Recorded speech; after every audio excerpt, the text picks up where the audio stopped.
stay. Don't leave me here this way, 'cause I won't last a day without you. I've been going insane. Les filles, on se retrouve dans une pièce assez un peu spéciale de bon matin. J'espère que vous allez bien. On se retrouve pour parler du pipeau parce que vous êtes beaucoup à me demander où on en est avec Eden au niveau de la propreté. Ça fait maintenant quelques semaines qu'on a commencé. Nous, la propreté, on l'a fait en 2 étapes. Pourquoi parce que quand j'ai vu mon médecin, il m'a conseillé le cap final de la propreté de le faire pas avant juin pour la simple et bonne raison que il y a un gros changement qui arrive dans la famille et que Eden risque plutôt de faire une phase de retour en arrière. C'est-à-dire que si on a acquis la propreté, bref voilà, la propreté avec Eden, il y a des chances qu'elle la reperde.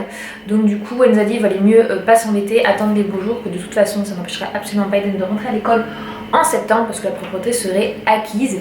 Et du coup nous, l'étape numéro 1 qu'on a décidé de faire et qui marche très bien, c'est ça. Ça, qu'est-ce que c'est? Ce sont des culottes d'apprentissage de propreté. Pourquoi? Parce que Eden, on a remarqué, et c'est ma belle-sœur qui m'a conseillé ça, et c'est vrai que c'est une super idée, c'est que Eden vient avec nous à chaque fois qu'on va aux toilettes. Donc, juste ici, ça c'est une note de toilette, vous voyez, la toilette d'Eden, le nôtre. Et Eden, en fait, nous suit quand on fait pipi, etc. Et du coup, eh bien, quand on va pour aux toilettes, on installe aussi au WC. Et maintenant, Eden s'installe tout seul, puisque avec les culottes d'apprentissage, moi je déboutonne son jean, je l'aide à le baisser quand il y a un jean, parce que tout ce qui est un petit peu legging, il les baisse tout seul. Et il baisse sa culotte, et il se met sur les toilettes. Et s'il fait quelque chose, il a droit à une petite feuille pour s'essuyer comme papa et maman. Il jette la feuille dans les toilettes de grand, etc. Et on ne le pousse pas plus loin, c'est-à-dire que la culotte lui permet d'aller, entre guillemets, de façon autonome au pot. Il aime beaucoup y aller avec nous, c'est une demande, mais il nous demande aussi quand il veut faire caca. Il arrive aux toilettes et on sent qu'il veut demander quelque chose, on installe sur le pot et il fait ce qu'il a à faire. On a encore beaucoup de ratés, hein. Donc j'en profite parce que habituellement c'est pas celle-ci que j'utilise. Je vous montre pas, j'utilise pas les Huggies. Donc ça c'est les pull-ups, mais sur le site Testamus, je vous en avais parlé déjà. Vous savez, c'est une plateforme où vous pouvez vous inscrire et vous pouvez tester gratuitement. Nous on utilise d'habitude les Pampers parce qu'on est resté bêtement dans les Pampers. Mais je me suis dit, allez bébé, tu vas faire le cobaye, on va tester une autre marque et on va demander pour pouvoir tester celle-ci. Du coup en ce moment on les teste.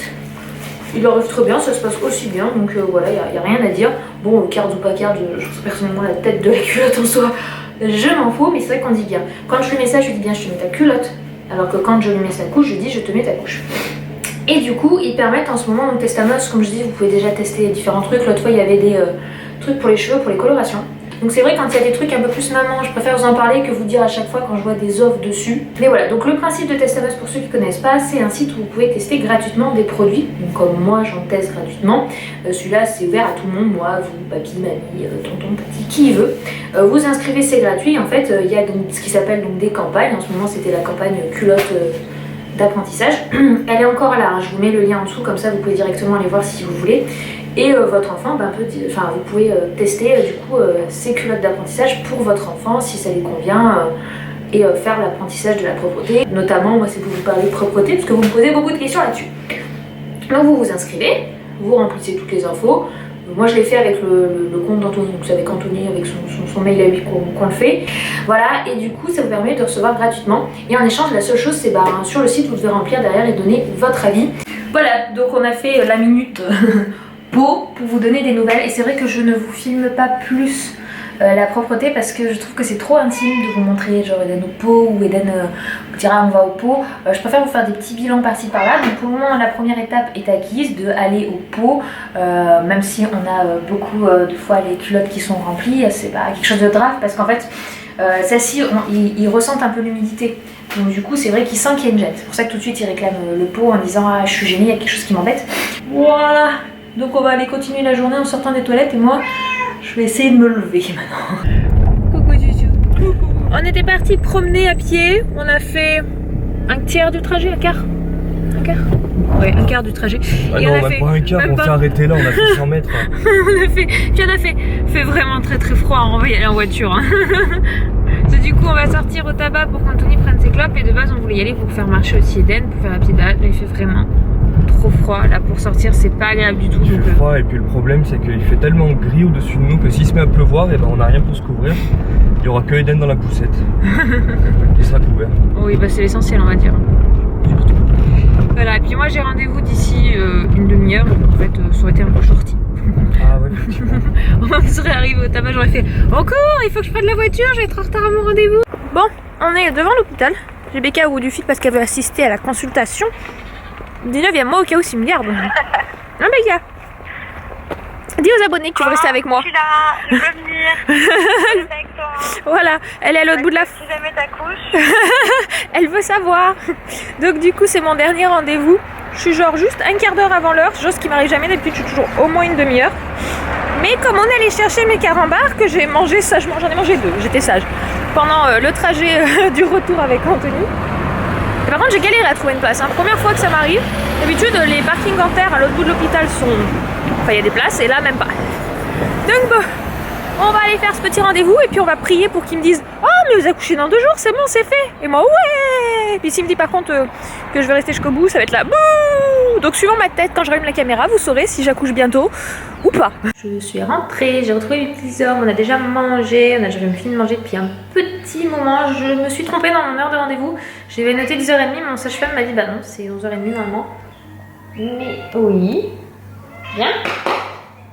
Mais du coup il a été gentil, il m'a pris à 11h parce que la dame de 11h n'était pas arrivée, elle était en retard. Donc youp, j'ai pu me glisser dans un rendez-vous. Mon et du coup, eh bien bonne nouvelle les filles, puisqu'il m'a dit ah dans quelques jours, puisque le col a bien bougé. Et donc logiquement fin de semaine prochaine au plus tard, bah plus c'est là. Oui, donc on est trop contents. Enfin moi en tout cas je suis contente. C'est-à-dire qu'au plus tard elle est là le 19, dimanche 19, voilà. Donc du coup, tous les pronostics après, ils risquent d'être faux. Donc moi et Anto, on s'était plantés, parce que moi j'avais dit le 20 et Anto le 24. Normalement, on ne devrait pas être bon. Il m'a dit que finalement, niveau poids, de ce qu'il a pu contrôler, qu'elle ne ferait pas 3,5 kg à terme, elle est plus petite. C'est vraiment une petite mémère, pas grande en taille, pas spéciale. Un peu potelée, mais elle fera pas ces 3,5 kg, 3,8 kg qu'il pensait au début. Elle n'a pas tant grossi que ça, pas non plus pas assez grossi, elle est très très bien, hein, mais pas autant que ce qu'ils avaient imaginé. Donc je me suis dit ouf, c'est une bonne chose, parce que la pépette, elle bouge énormément, je ne voyais pas, mais là il y a un pied qui pousse, il fait youhouhou. Voilà, donc tout va bien, le travail avance bien, donc bientôt notre famille sera au complet, donc on est trop contents.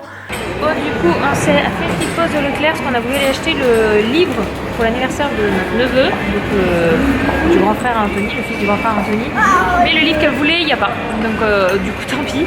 On fait une petite pause goûter, c'est rare. Donc moi, je suis une traponitella, peut-être une tarte pomme, ça.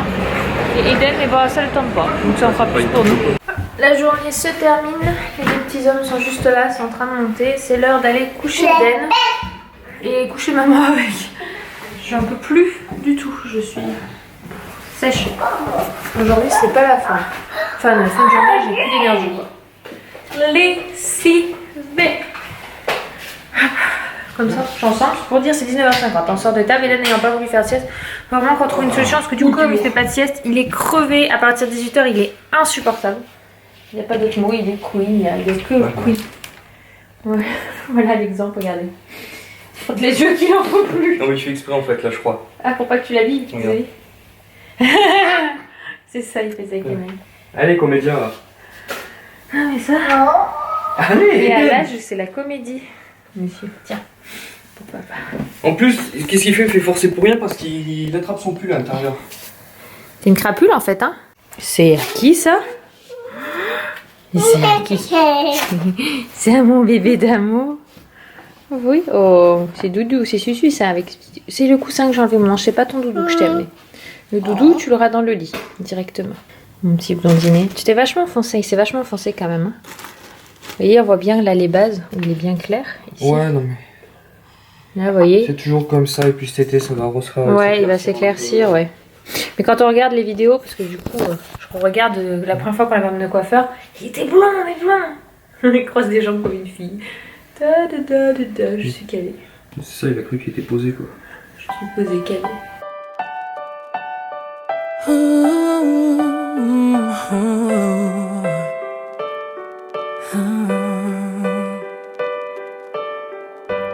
I've kept my heart inside a box, threw away the key.